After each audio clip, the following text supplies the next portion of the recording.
Olá pessoal, eu sou a professora Érica e hoje nós vamos falar sobre figuras de linguagem. As figuras de linguagem são efeitos especiais que nós damos ao texto. Então vocês vão encontrar essas figuras em especial em textos literários. Antes da gente dizer quais são essas figuras, é importante a gente lembrar a diferença do sentido conotativo e denotativo. O sentido denotativo é o sentido literal da palavra. Olha o exemplo. Eu não sei o caminho para a sua casa. Então o caminho está no sentido literal. O sentido conotativo é um sentido figurado, né? Então, o exemplo, Jesus é o caminho para o céu. Então, caminho. Quando eu falo caminho aqui, eu já tenho uma outra representação, meio, modo, não um sentido literal, né? Então, observem essa diferença com bastante cuidado, porque a gente vai ver isso em várias dessas figuras. Vamos começar então falando da nossa primeira figura de linguagem, que é a onomatopeia.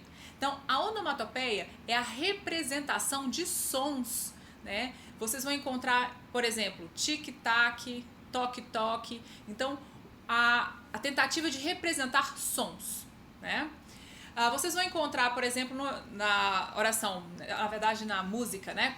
Pluct-plact-zum não vai a lugar nenhum. Essa é muito antiga, tá, pessoal? Se vocês não reconhecerem essa música, não se preocupe, que não é nem da minha época, quanto mais da época de vocês. Temos também a assonância. O que é a assonância? A assonância é a repetição de vogais, a aproximação de vogais. Então observe que a gente também tem alguns desses efeitos nos vícios de linguagem. A gente até disse isso um pouquinho nas aulas, né? A diferença das figuras e dos vícios é o contexto. Então é importante a gente observar o contexto. Algumas dessas figuras, os efeitos são os mesmos, mas às vezes o nome é diferente, né? Então observem isso aí. Então, a assonância é repetição de vogais. Olha o exemplo. Na verdade, esse aqui é um poema de Fernando Pessoa. Em horas indas, louras lindas, clorindas e belindas brandas, brincam nos tempos das belindas as vindas vendos das varandas. Então, você tem a repetição aí das vogais, especialmente o i, né? Vocês observaram aí durante a leitura. O que é a aliteração? A aliteração é a repetição de consoantes. Então, é um efeito um pouco diferente. Na anterior, nós vimos aqui a repetição de vogais. Aqui nós temos a repetição de consoantes, que também é um efeito que nós encontrávamos nos vícios de linguagem, né? Então, olha o exemplo. Penso que pena que seja pouco, só penso em pensamento, quem pode me procurar? Então, olha o P sendo repetido aí, né? Então, essa é a aliteração. Nós temos também a símile. A símile é uma comparação. Cuidado que a símile é uma comparação explícita. Então vocês vão observar aí exemplos da palavra como, tal qual, expressões, né? Como, tal qual, etc. Então precisa ser uma comparação explícita. Olha o exemplo. Pois ele será como a árvore plantada junto à corrente das águas. Como? Então vocês têm uma comparação aqui explícita. Okay? É diferente, por exemplo, da metáfora. A metáfora é uma comparação implícita. Então você não tem esse como, tal qual, mas você tem uma representatividade aqui nessa comparação. Então, um exemplo aqui bem famoso, né? Também um dos sonetos mais famosos que nós temos por aí, né? Amor é fogo que arde sem se ver, é ferida que dói e não se sente, é um contentamento descontente, é dor que desatina sem doer. Então nós temos aí amor é fogo. Então eu tenho essa comparação implícita. Essa é a metáfora. Temos também a metonímia. A metonímia é uma figura de substituição. Não sei se vocês vão conseguir enxergar bem essa imagem aqui. Vou colocar aqui para vocês. Mas vocês têm aí na verdade, uma crítica ao capitalismo, né? Então nós temos aqui o nosso hino, né, com termos, expressões que representam em aspectos do capitalismo, né? Num posto da Ipiranga, às margens plastas, de um Volvo heróico Brahma. Então nós temos aí várias figuras de substituição, ok? Não vou ler tudo, pessoal, mas tá aqui. Então o que é o polissíndeto? Pessoal, nós vimos que o síndeto, né, é o conectivo, já tinha falado isso para vocês, conectivo. Então, o polissíndeto, né, é a repetição de conectivos, né? Então, pode ser o e, ou, nem. Olha o exemplo aqui. Longe do estéreo turbilhão da rua, Beneditino escreve, no aconchego do claustro, na paciência e no sossego. Trabalha e teima e lima e sofre e sua com a calma sem sofrer.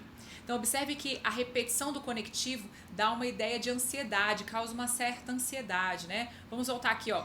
Trabalha e teima e lima e sofre e sua. Há uma ideia de que as coisas vão acontecendo muito em seguida, né? Então essa figura ela acaba causando uma certa ansiedade no leitor. É uma figura que vocês vão encontrar muito frequentemente em textos literários. Nós temos também o assíndeto. Pessoal, o assíndeto, lembrando que o a é um prefixo que dá uma ideia de negação, né? Então, assíndeto é aquela figura que vocês vão encontrar a falta do conectivo, né? Então, é o contrário do polissíndeto. Então, observe o exemplo. Soltei a pena, Moisés dobrou o jornal, Pimentel roeu as unhas. Então, se a gente observasse normalmente, a gente teria aí e Pimentel roeu as unhas. Mas quando você coloca soltou a pena, Moisés dobrou o jornal, Pimentel roeu as unhas. O que é legal dessa figura é que num texto literário ele dá a impressão de que essas coisas aconteceram ao mesmo tempo, né, e não uma sequência da outra. Então a ideia de que tudo aconteceu ao mesmo tempo, né? Então, efeito interessante aqui. O pleonasmo, pessoal, o pleonasmo é a repetição de ideias. Nós vimos que o pleonasmo também é um vício de linguagem. Agora, o pleonasmo, ele é uma forma de ênfase, né? Então, é uma repetição, mas é uma forma de enfatizar as informações, né? Então, verei com os meus próprios olhos, né? Então, se você vai ver, só pode ser com seus olhos e só pode ser com os próprios. Então, essa repetição é uma forma de enfatizar informações. A antítese, né, é a aproximação de ideias opostas, né? Então você tem a aproximação de ideias opostas. Essa aqui também é uma música bem interessante, ó. Uma noite longa para uma vida curta, mas já não importa, basta poder te ajudar. Então, noite longa, vida curta, longo, curto. Então nós temos a aproximação de ideias opostas, ok? O paradoxo, pessoal. O paradoxo é a união dessas ideias opostas de modo a criar uma ideia que na verdade não pode ser possível, né? É algo que não pode ser concretizado. Então a gente está falando aqui de uma ideia mesmo não literal, né? Digamos assim. Então você liga ideias opostas de tal forma, né? Você funde essas ideias de tal forma que você cria uma ideia impossível, né? Então essa é uma música também bem antiga, né?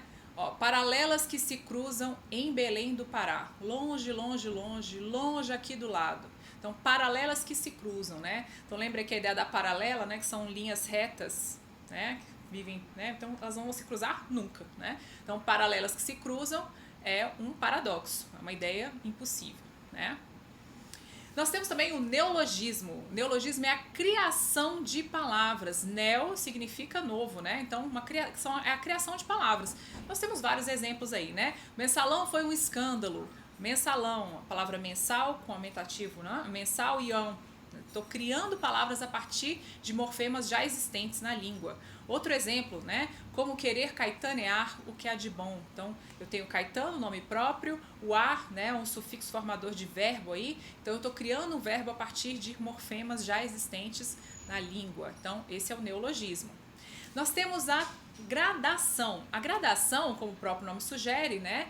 É a sequência de ideias de forma ou a aumentar ou a diminuir. Então, elas são organizadas, né, em relação ao tamanho delas. Então, exemplo, 70? Não. 90? Não. 150? Não. 300? Não. 500? Não. 790? Não. 800? Não. 900? Não. 1 milha. Na verdade, essa é uma música meio underground, aí, bem antiga também. Então, nós temos aí ideias organizadas de forma sequencial, né? Seja em forma crescente, seja em forma decrescente. Okay? Temos a ironia. A ironia é, na verdade, você falar alguma coisa e querendo dizer o contrário, né? Então, eu coloquei aqui uma imagem irônica para vocês, né? Então, mas nós temos ironia também em vários lugares. Essa é uma música também, olha o exemplo. A solução para o nosso povo eu vou dar, negócio bom assim ninguém nunca viu, tá tudo pronto aqui, é só vir pegar, a solução é alugar o Brasil. Então, a ideia de você apresentar uma ideia querendo dizer o contrário, ironia, né? O que é a prosopopeia? Pessoal, a prosopopeia é a personificação. Então, é você dar a elementos inanimados características humanas. Vocês também vão encontrar isso aí na música. Olha o exemplo. O vento beija meus cabelos, as ondas lambem minhas pernas, o sol abraça o meu corpo, meu coração canta feliz. Gostaria muito de cantar para vocês, né? Essa não é tão antiguinha assim não, né?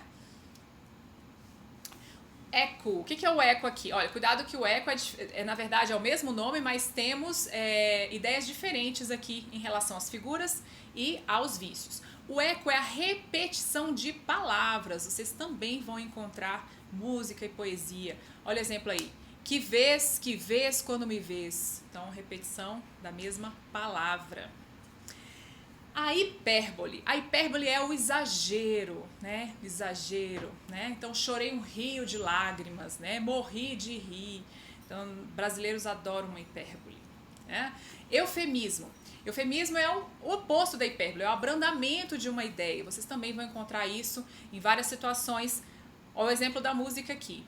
10 anos se passaram, cresceram meus irmãos e os anjos levaram minha mãe pelas mãos. Então, os anjos levaram minha mãe pelas mãos. A ideia aqui de amenizar a ideia da morte, né? Então, esse é o eufemismo. Nós temos o hipérbato, que é a inversão sintática. Então, vocês vão encontrar o maior exemplo de hipérbato, talvez o mais interessante, é justamente o nosso hino nacional, né? E nós temos uma inversão sintática aqui. Olha o exemplo. Ouviram do Ipiranga as margens plácidas de um povo heróico brado retumbante. Se a gente colocar essa sentença na ordem direta, vocês vão encontrar as margens plácidas do Ipiranga ouviram o brado retumbante de um povo heróico. Então, a inversão sintática, na verdade, é o hipérbato. A anáfora é quando você tem a repetição do mesmo início, né? Então, início repetido. Quando não tinha nada eu quis, quando tudo era ausência esperei, quando tive frio tremi, quando tive coragem liguei. Música também, né? Só pelos exemplos eu já estou entregando a minha idade aqui para vocês, né? O que é a paronomásia? A paronomásia é o uso de palavras parecidas, né? Na mesma sentença. Então, olha só. Ainda que eu ande pelo vale da sombra da morte, não temerei. Ainda que eu ande. Então, você tem a aproximação. Obviamente, a gente está falando aqui de um versículo bíblico, né? Então, essa paronomásia provavelmente aconteceu de forma não intencional. Né? Então, no caso de textos traduzidos, vocês precisam observar sempre o original, especialmente nos textos bíblicos, né? Por isso que seminaristas estudam aí grego e hebraico para encontrar o texto no original. A elipse, né? A elipse é importante. A elipse é a omissão de um termo, né? A omissão de uma ideia, né? Então, olha o exemplo. Você saiu para comprar frutas, eu, carne. Então, a ideia aqui é a seguinte, ó, repetindo. Você saiu para comprar frutas e eu, carne. Então, observem que é omissão aí, né? Então, você saiu para comprar frutas. Eu, olha o que está omitido. Saí para comprar carne. Então, tudo isso que está entre parênteses aí está omitido da primeira oração. Então, isso é o que nós chamamos de elipse. Nós vimos isso também na aula 3, né? Sobre coesão e coerência. Pessoal, a perífrase é um apelido que nós damos para lugares, né? Vocês devem ver isso, apelidos ou referências que nós damos para lugares, né? Então nós temos um exemplo aqui clássico, Cidade Maravilhosa, né? Cidade Maravilhosa, cheio de encantos mil. Cidade Maravilhosa, coração do meu Brasil. Então, Cidade Maravilhosa, a gente está falando aqui do Rio de Janeiro, né? Vocês não têm isso só em português, óbvio, né? A gente tem a Big Apple. O que é a Big Apple? Big Apple é Nova York, né? A grande maçã, por exemplo.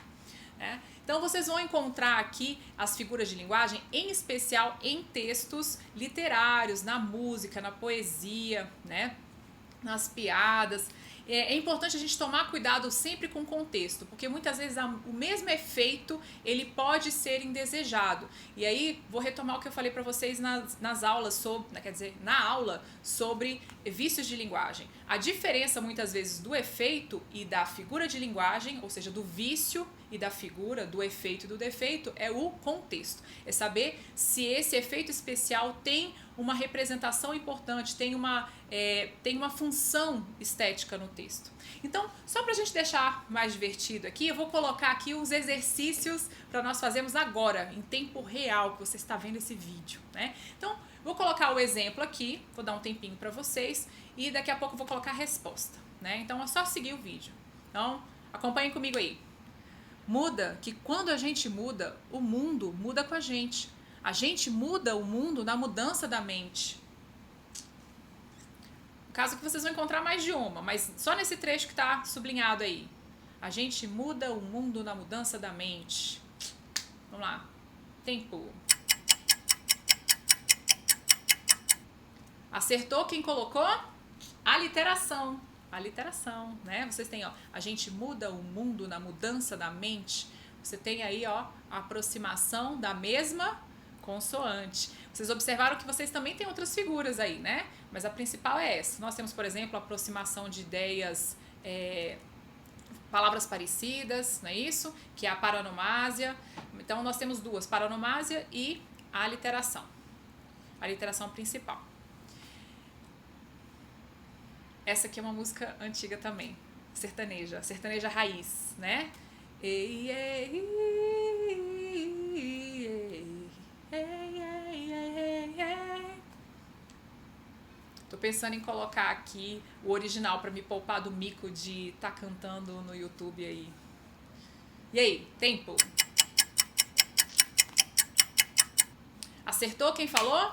Assonância. Vocês viram aí a aproximação de vogais, né? Olha o próximo. Vamos celebrar a nossa injustiça, ganância e difamação. Tempo.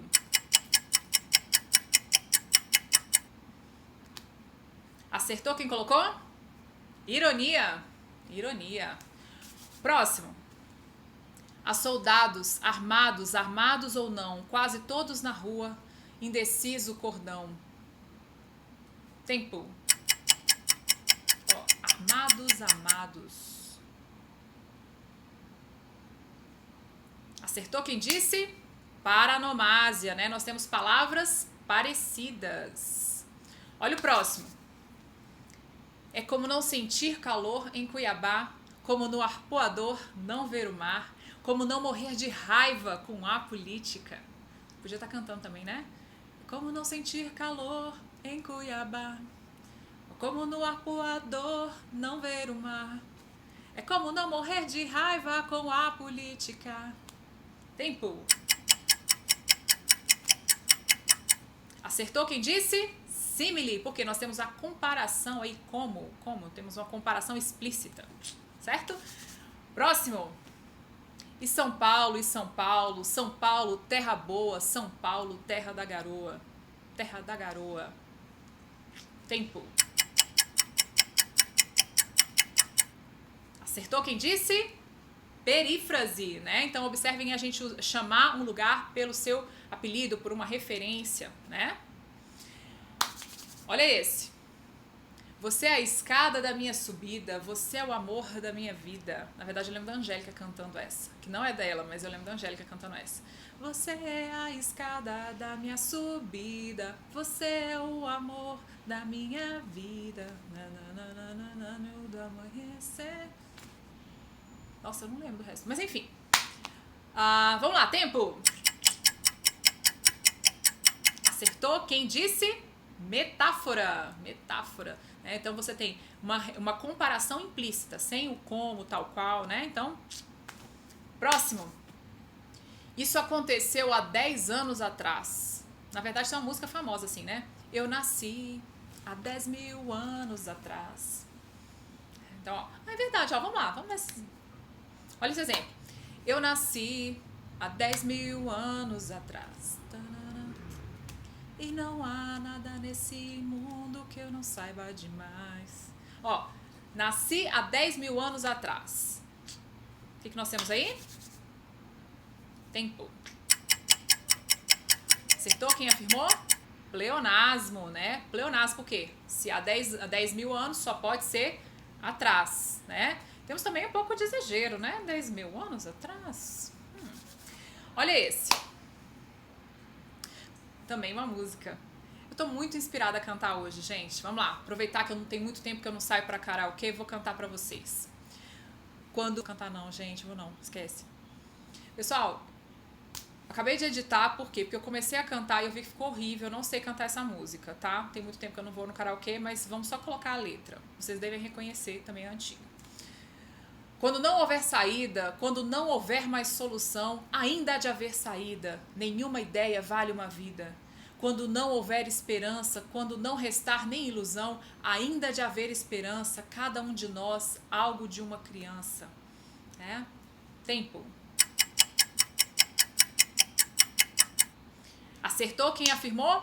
Paradoxo. Ué, se não tem saída, não tem saída. Então, nada de tem uma saída, não tem saída e tem saída. Não, isso é um paradoxo, né? É você fundir ideias opostas, criar uma impossibilidade, né? Tem mais? Não, não tem mais. Bem, pessoal, espero que vocês tenham gostado da nossa aula sobre figuras de linguagem. Nos encontramos nas próximas aulas, nos próximos vídeos, né? Então, hoje nós encerramos aí o nosso ciclo. Na verdade, eu tinha falado isso pra vocês no último vídeo, mas eu tô falando isso agora de novo, tá bom? Então, grande abraço pra vocês e espero encontrar vocês em breve no próximo vídeo. Se você gostou, dá um like e faça inscrição no canal. Tô muito youtuber, gente, tô muito blogueirinha. Beijo pra vocês. Tchau, tchau.